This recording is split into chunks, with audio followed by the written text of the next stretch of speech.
my fellow Americans. Today, July 6, 1935, marks a day when the workers' voice has been finally heard by the suits in D.C.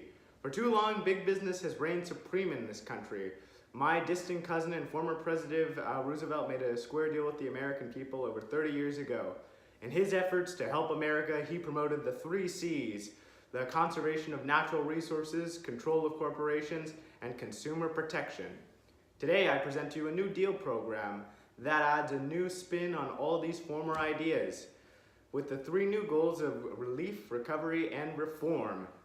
My good friend Robert Wagner has long advocated the worker finally be able to collectively bargain under the watchful eye of the law.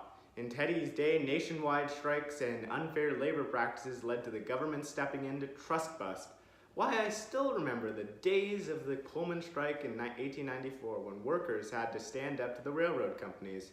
After Teddy and Taft, I simply thought the economy was back to being booming and fun again for the American people. It allowed the individual to rise, but alas, Republican leadership and big business became intertwined in the 1920s with men like Calvin Coolidge preaching a laissez-faire economic system with limited government intervention.